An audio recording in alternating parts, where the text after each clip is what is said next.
C'est un film qui est joyeux d'abord parce qu'on avait un vrai contact, parce que moi je suis vendéenne à moitié, je suis vendéenne par ma mère, et donc quand je parle à un vendéen, je parle comme à un ami. Donc déjà, c'était pas un rapport qu'on peut avoir entre entre interviewé et intervieweur, c'était plus chaleureux que ça.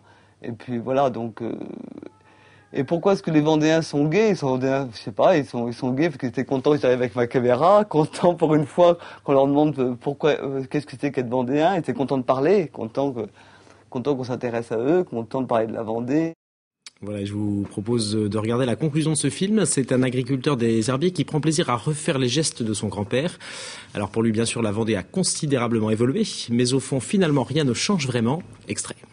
Matériellement, je pense qu'on vit vraiment différemment. Sur le reste, eh bien, j'ai de plus en plus l'impression qu'il y a de grandes similitudes, hein, que les rapports entre les gens, ben, ma foi, existaient à cette époque-là, puis sont les mêmes aujourd'hui. Hein.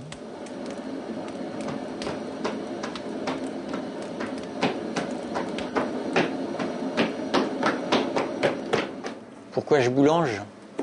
J'y prends plaisir.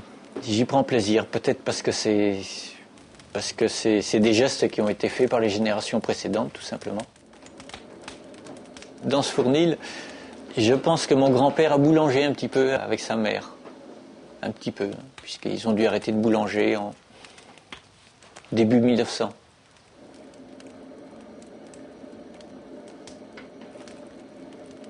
J'ai plaisir à reprendre cette histoire, oui, à continuer cette histoire, oui.